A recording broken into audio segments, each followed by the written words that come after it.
Thank you for joining the call this morning. Today we have former Colorado Governor and DNC Chair Roy Romer with us and National Campaign Manager David Plouffe. So I'm going to turn this call over to David. Thanks, everybody, for joining us. We're thrilled to announce this morning that the former Colorado Governor and Democratic National Committee Chair Roy Romer is endorsing Senator Obama's presidential campaign. First, we think Barack Obama has shown real strength in the western part of the country, and that's going to be integral to us winning the presidency in November. And we believe Colorado, as State Governor Romer knows as well as anybody, is going to be not just a battleground state, but a state we believe we can win and put in the Obama column in November of this year. Governor Romer obviously has also served as chair of the DNC and has, I think, a unique perspective on what it's going to take to win this election in November, both in terms of getting 270 electoral votes for our nominee, but also providing the best climate for candidates up and down the ballot. And again, I think particularly in western states, Senator Obama is going to provide a terrific electoral climate for Democratic candidates up and down the ballot. Obviously, Governor Romer is also a national leader in our huge job of improving our education system, and is a real innovator and leader in that regard, and a passion that he shares with Senator Obama, who obviously would not be here were it not for our education system, and believes so strongly that that is the key to our country's future. And so we look forward to working with him closely from a policy perspective, too, as we move into the general election here, and really will be leaning on him for his advice and counsel on these education issues. So with that, I will turn it over to Governor Romer. Yes, I'm announcing today that I'm going to cast my vote at the Democratic Convention for Barack Obama for president, the Democratic nominee for president. Let me explain why I'm making this announcement now.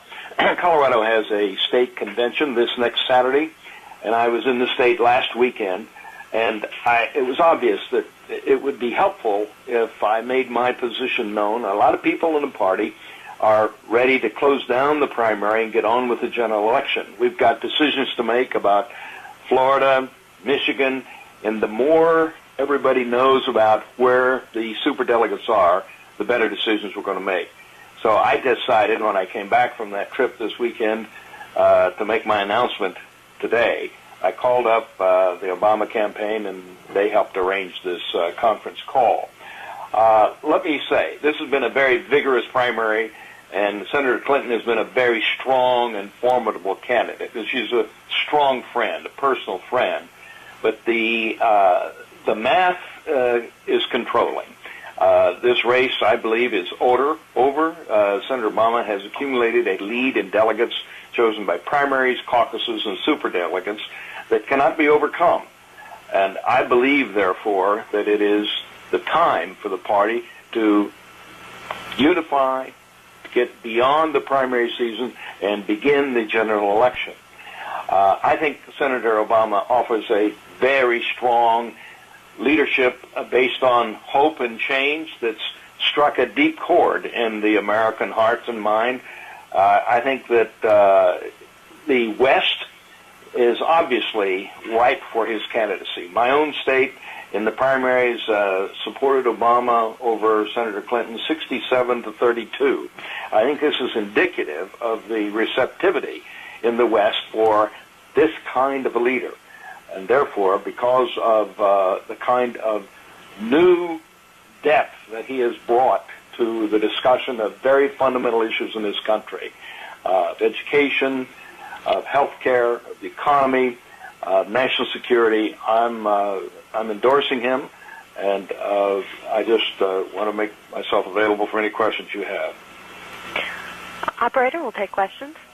Thank you. Today's question and answer session will be held electronically. If you would like to ask a question, please do so by pressing the star key followed by the digit 1 on your touch-tone telephone. Also, function prior to signaling to be sure your signal can reach our equipment. Once again, that's star 1 to signal for a question. A voice prompt on your phone line will indicate when your line is open. And we do ask that you please state your name and your media outlet prior to posing your question. And we'll take our first question. Governor, this is David Korn at Mother Jones Magazine and Congressional Quarterly. Good morning. Good morning, David. My question to you is, if you say the math is controlling, the race is over, and Barack Obama's lead cannot be overcome, do you believe then that Senator Clinton should suspend her campaign at this point? Why do you think she's still contesting the remaining primaries? It's obvious that's for her to decide, and she looks at the landscape of the facts she faces.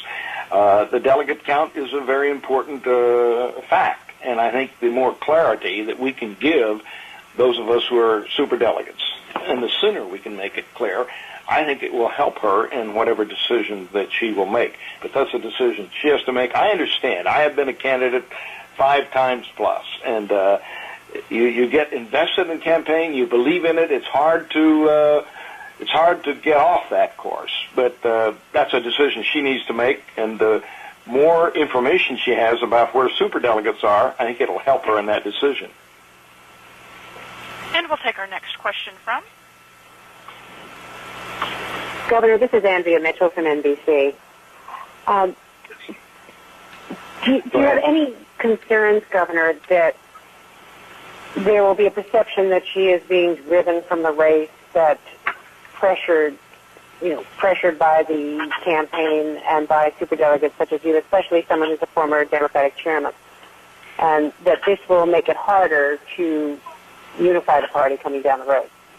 No, I think the more information she has, the better off she will be in making the decisions she needs to make. I experienced this in Colorado this last weekend. I met a lot of friends, and they kept saying, "Where are you, Roy? We want to know." And in part, this party operates by vigorous competition, and then everybody being up forward and saying, "This is where I am, and this is what I'm going to do."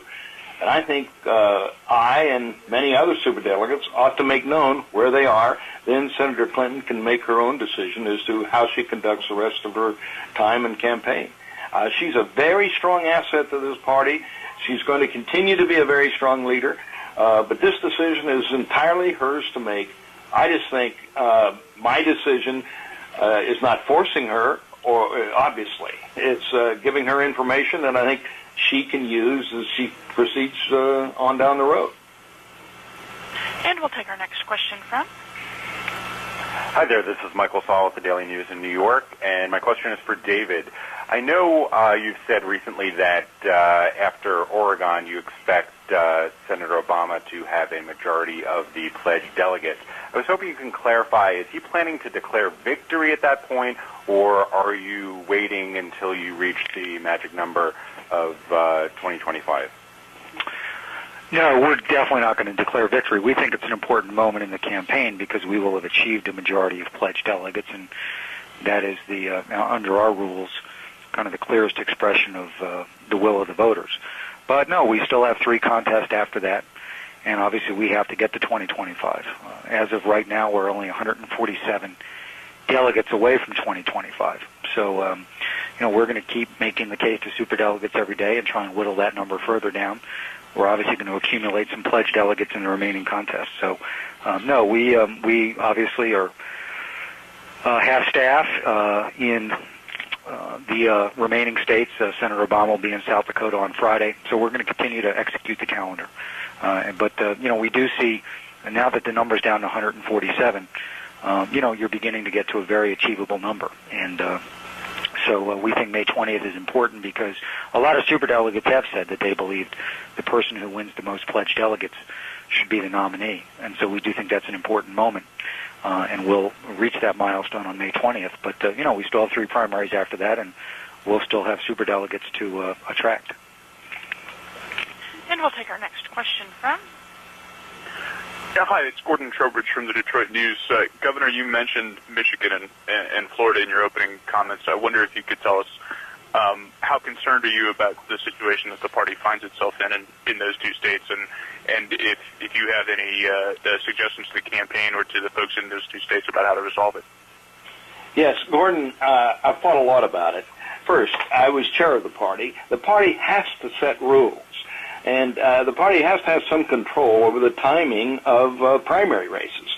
And the party made decisions. Those 2 states didn't abide by those decisions. Therefore, you just can't excuse that and say we're just going to go back and everybody has the same delegates that they used to have. What needs to happen here is that we need to find a compromise, and I think this party will. We need to seat those delegations, and I think Michigan already has come up with a suggestion of this is a compromise that can work. But they need to be seated, but there needs to be a penalty for not having followed the rules. Otherwise, this party has lost its ability to control its primaries. We'll take our next question from. Good morning, Governor Romer, and good morning, David. This is Major Dare with Fox News. Governor, as a former party chairman and as the co-chairman of the Clinton-Gore re-election in 1996, I'd like to have you explain to us if there was an evolution, where you started this race, if you were maybe leaning more towards Senator Clinton and over time came more to Senator Obama's side of the ledger, and if it was a personally or politically difficult decision to move away from Senator Clinton and towards Senator Obama. Question one. And question two, I'd like your evaluation as to whether or not it would be important for Senator Obama to select Senator Clinton as a running mate. Well, first, let's talk about the evolution of my decision. I obviously began the race knowing Senator Clinton very much better than I knew Senator Barack Obama. But as I watched the campaign unfold, it was obvious that there was a different kind of winning possibility that Senator Obama was presenting to this party. And this was just, I watched all of these primaries and caucus states, and I became convinced that the most electable of the two was Senator Barack Obama. And that obviously was a hard decision for me because I have great personal affection and friendship for Senator Clinton. But the business of politics is a business of finding a way that this country can regain the momentum and the vibrancy that we used to have. And I think that Obama's candidacy provides that. So it was a tough decision. As to the second part of your question on vice presidency, that's not my agenda. It's not my decision to make. That's for the candidate to decide, and I therefore won't offer an opinion on it. And we'll take our next question from. Yes, Rodney Livingston at the SPNN.NET television network here in Washington, D.C., and thank you for taking the question. Just a follow-up to the governor's response. Why is it a problem if the states control the party? And then my question is, if Florida and Michigan aren't seated as the states selected, is it a fair comparison to compare that to the House of Representatives not deciding the 2000 elections? And depending on your answer to that question, would it be fair for Senator Obama to concede Florida and Michigan to Senator Clinton today in hopes of bringing the party together? Look, as I indicated, this party has got to find a solution to seat those delegates. But it's got to do that in a way in which it says to all states, in the future, we mean business when we say there are certain rules you have to follow in a primary. If you do not do that, you have lost the authority of the Democratic Party. And you can't have a party that's effective in modern politics unless you have certain rules that you can enforce. Therefore, the solution has got to be something less than the original deal of, hey, we're going to choose our own rules. But I think that can be done. And this is David Plouffe. I would just say, first of all, obviously, the delegate, we have been very clear, when we're the nominee, the Michigan and Florida situation will be resolved. There is a proposal from Michigan which, stated very clearly they do not believe the results of the January 15th election should be used to award delegates in Michigan. We're open to that proposal. The Clinton campaign rejected it out of hand. And, it is very clear that the results of January 15th are not going to be able to be used to award delegates. Our focus really is on making sure that both of these are competitive states that Senator Obama wins in the fall. We're leading John McCain in most public polls in Michigan, doing stronger against McCain than Senator Clinton is in Michigan. we will be there tomorrow. We'll be in Florida next week. There was a Quinnipiac poll out about 10 days ago that had the margin in Florida tied with McCain, even though Senator Obama has not spent any time campaigning in the state of Florida during this entire process. So our focus really is on making sure that in both Michigan and Florida, we build very, very strong campaigns. Senator Obama will spend a lot of time campaigning in there. And, I think as we head into the election, voters in those two states aren't going to be focused on this dispute. They're going to be focused on who they think is the president to best bring about change to improve their families' lives. This is Roy Romer again. I really appreciate the sensitivity and the depth of these questions. There's one that's been haunting me that I want to come back to, and it was Andrea Mitchell's question right up front. And that question was, do you feel you're a part of forcing Senator Clinton out of the race? I'm going to speak to that again. The issue of a person in a primary is it possible to get the nomination? When it's not possible to get the nomination, then the candidates need to make their own decisions, but the party also needs to make decisions. And I, in looking at the math, and that's what I said early on, believe it's not possible for Senator Clinton to get there. And for those of us who are superdelegates, it's important for her to know where we are so that she is not misled. So that's a different kind of reason to announce at this point in time than to try to force somebody out of the race. I just believe that Senator Clinton, and I called their staff yesterday to tell them what I'm going to do, I think they need to know where I am as a superdelegate. And I think all superdelegates would help the party by making that known as quickly as they can. That's not forcing anybody out of the race. That's simply giving them facts that they can then base their own campaign decisions on. And go ahead. We'll take our next question from Jim Barnes with National Journal. Governor Romer, you said you watched the campaign unfold. It was obvious that there was a different kind of winning possibility that Senator Obama was presenting to this party.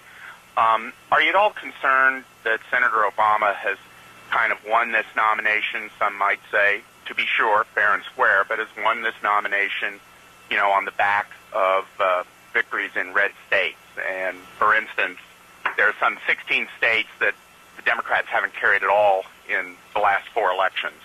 Obama's won 12 of them. Clinton won 2. They both won Texas, and South Dakota is outstanding. Well, that's the reason I used that explanation, is that this nation is evolving. Colorado is one of those states you call a, quote, red state, I think, traditionally. I don't think Colorado is the same state that it was 20 years ago. And therefore, we need to get out of these straitjackets of, hey, that's a blue state or a red state. Virginia is a state that's becoming a different kind of a political unit.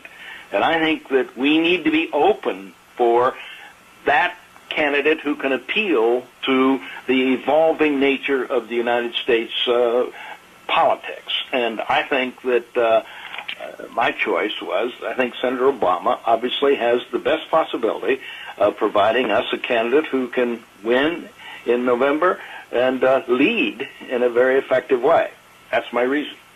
And if I could just add, this is David Plouffe. We are proud of our success in so-called red states, but we've won a heck of a lot of battleground states in this nomination contest. The state of Washington, Colorado, which we think is going to be a central battleground, Iowa, Minnesota, Missouri, Wisconsin, Virginia, which we think is going to be another poll out today showing that it's a very competitive race between McCain and Obama. North Carolina, poll out yesterday showing Obama within the margin of error of McCain. We think North Carolina is a winnable state. So, it is, I think kind of a misnomer that somehow we've won this with small states and with red states.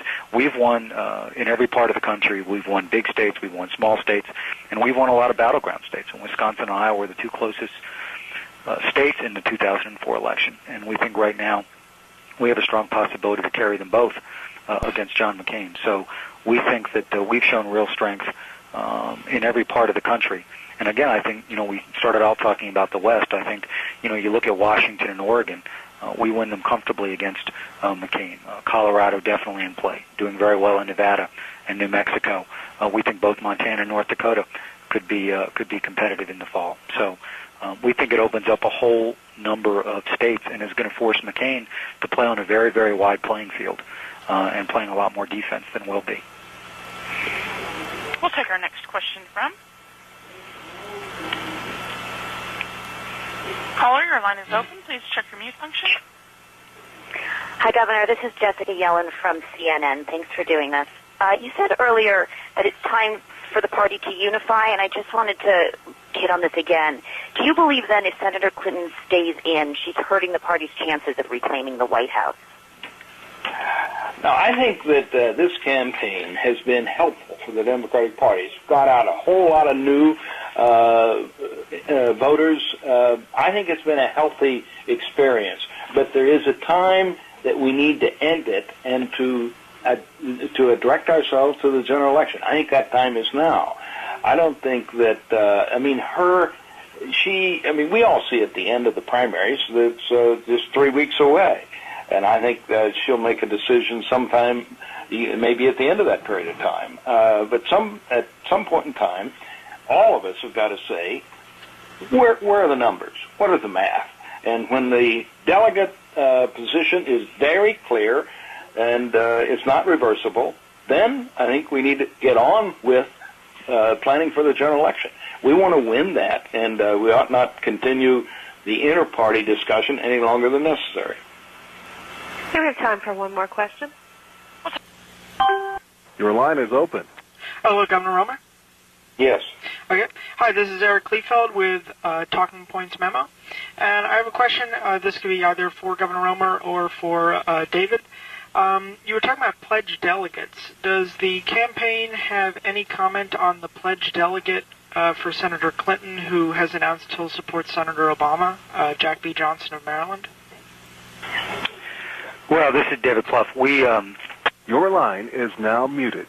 This campaign has on occasion said that they believe that pledged delegates are fair game. We have not in any way approached her pledged delegates. Apparently, Mr. Johnson made a decision on his own. But our focus is on, obviously, in the caucus states, making sure that our numbers carry forward and we maintain our pledged delegate numbers and, making our case to superdelegates.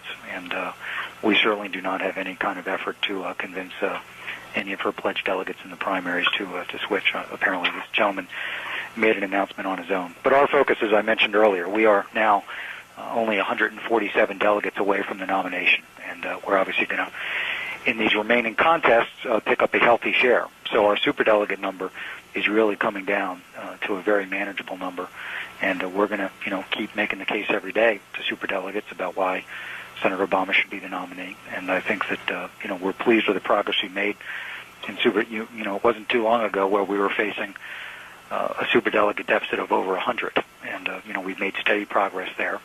And since Indiana and North Carolina, the pace has picked up, and so that's what our focus on is, just getting to that 2025 numbers as quickly as we can.